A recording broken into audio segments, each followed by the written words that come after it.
La langue française se fait éclater au sol en 2025. Dans cette vidéo, je vais te donner environ une vingtaine d'expressions, de circonlocutions, bref, une liste de fautes de langage que les Français emploient énormément en 2025 et qui ruinent leur capacité à penser, qui ruinent la beauté de cette langue qu'est la langue française.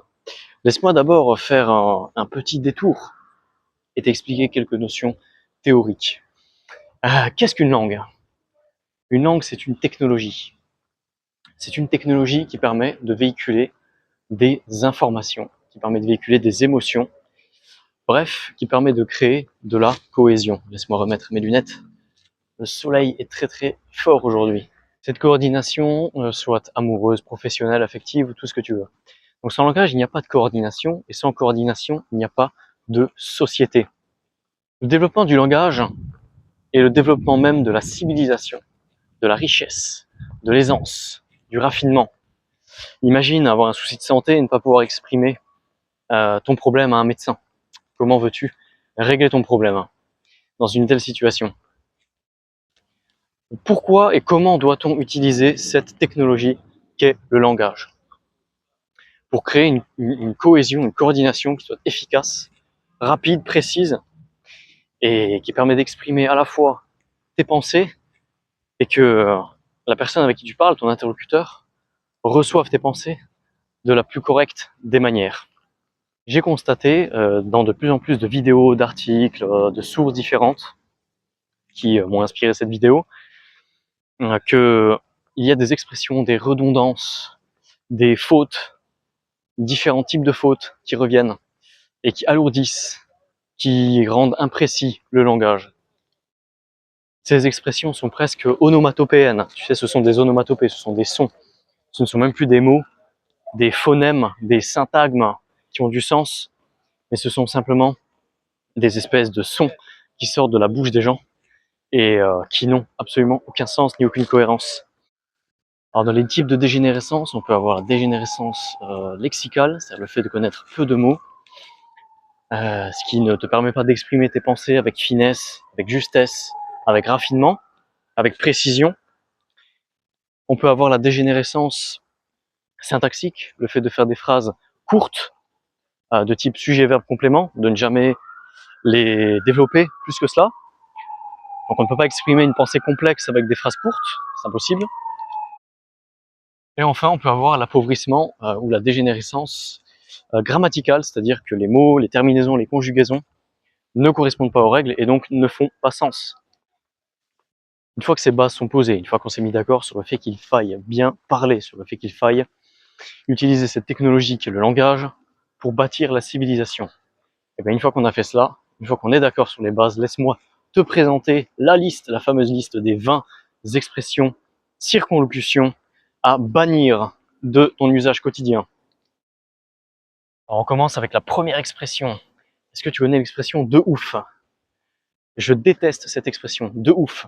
De ouf, c'est une expression qui est utilisée en fait pour remplacer l'adverbe très, l'adverbe d'intensité, très. Au lieu de dire très beau, tu vas dire c'est beau de ouf. Évidemment, si tu ne veux pas apparaître comme un singe qui souffle, comme ça, ouf, ouf, qui souffle, eh bien tu remplaces de ouf par très.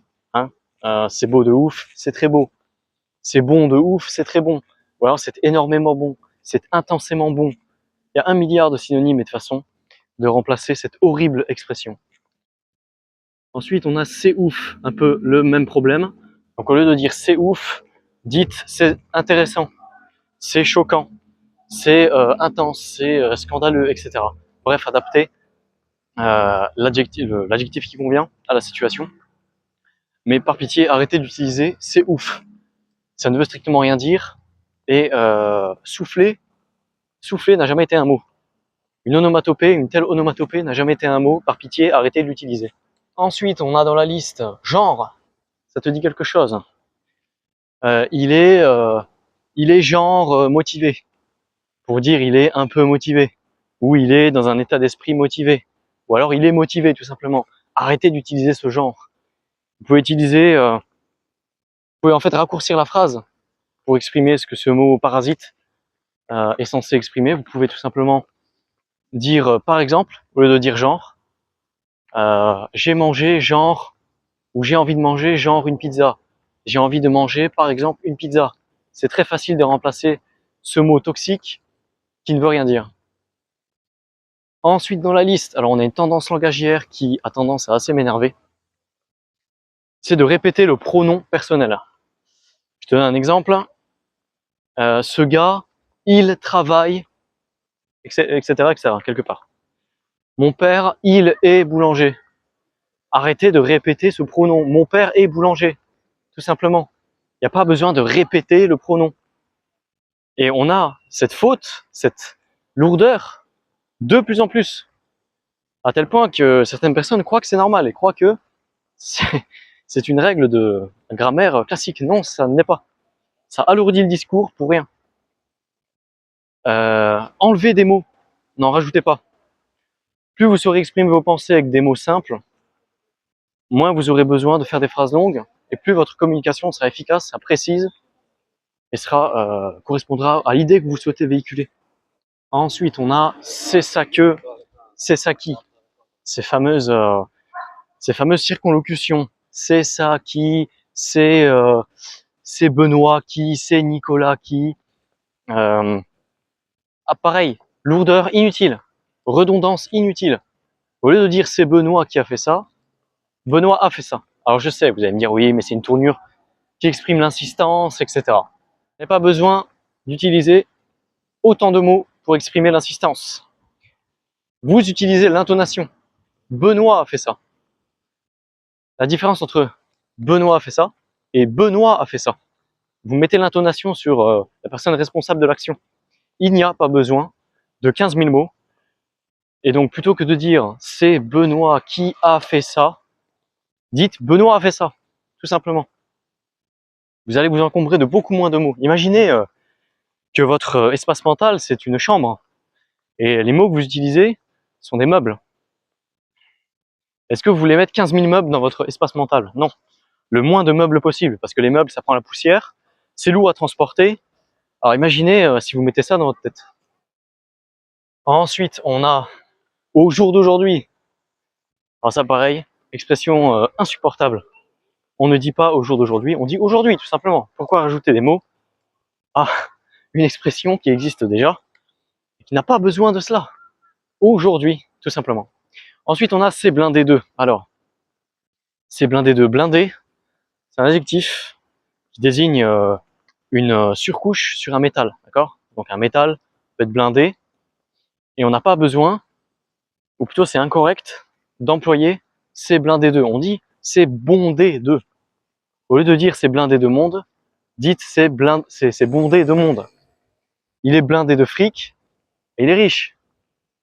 Pourquoi utiliser une circonlocution inutile qui n'est pas appropriée? Le blindage, c'est une technique industrielle qui consiste à ajouter une surcouche à une carcasse, en général de métal. C'est ça le blindage. Il n'y a pas besoin, ou plutôt c'est incorrect de l'utiliser pour exprimer l'intensité.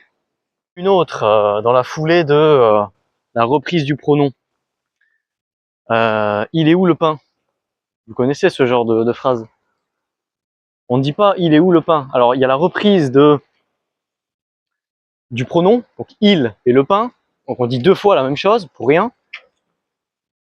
Et on peut dire, on doit formuler une question beaucoup plus simplement en disant où est le pain? Voilà, où est le pain? Pas besoin de répéter le pronom et de commettre une faute sur la façon de formuler la question. Ensuite, c'est obligé que je le fasse, c'est obligé que j'aille à la pharmacie. Et encore, certains oublient le subjonctif. Ils te disent c'est obligé que je le fais. Alors là, c'est une catastrophe.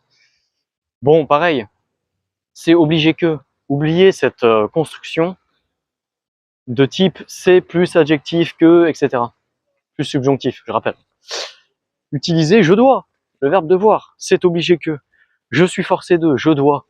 Il faut absolument que. C'est beaucoup plus élégant et beaucoup moins encombrant que c'est obligé que.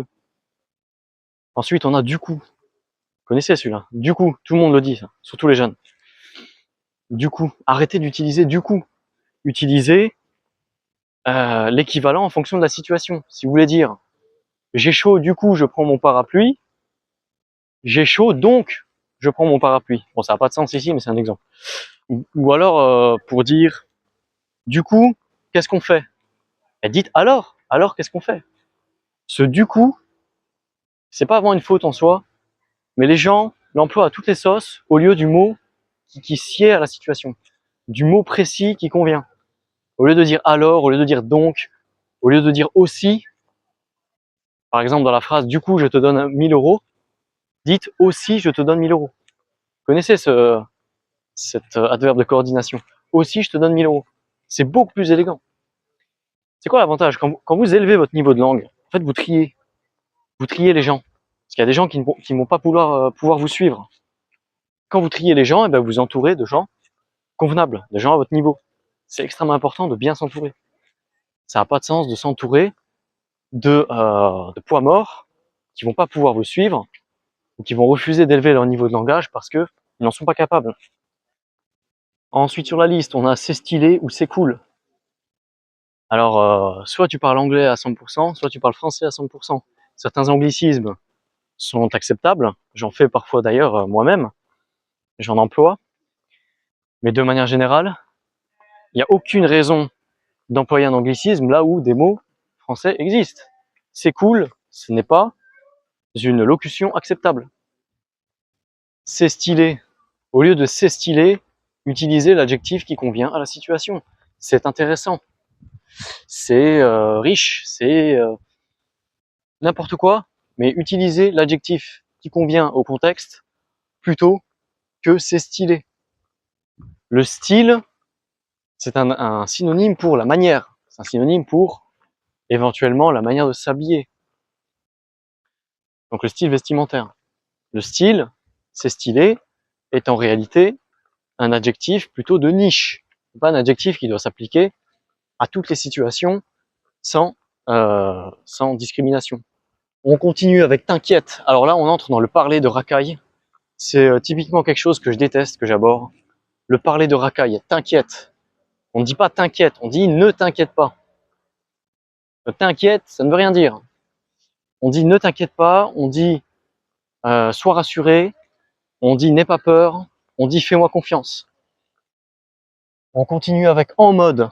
Alors celui-là aussi, vous l'entendez à toutes les sauces, particulièrement chez les jeunes, en mode. Il est en mode sport, il est en mode je sais pas quoi. Ça c'est horrible. Au lieu d'utiliser en mode, utilisez j'ai envie que ou il a envie que, en fonction du sujet de la phrase. Il est en mode sport, il est investi dans le sport.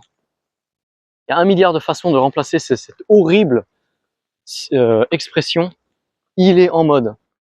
Voilà, c'était les 20 expressions à bannir de ton langage quotidien. Alors crois-moi, quand tu en auras fini avec ces expressions absurdes, redondantes, alourdissantes, tu vas avoir une meilleure vie. Pourquoi? Quand tu t'exprimes mieux, tu as des pensées plus claires. Qui dit pensée plus claire dit meilleure capacité à faire de l'argent, meilleure capacité à rencontrer d'autres personnes, meilleure capacité à réseauter, meilleure capacité à synthétiser des informations que tu reçois. Quand tu as toutes ces capacités, agrégées les unes avec les autres, ta vie s'améliore. Tout simplement.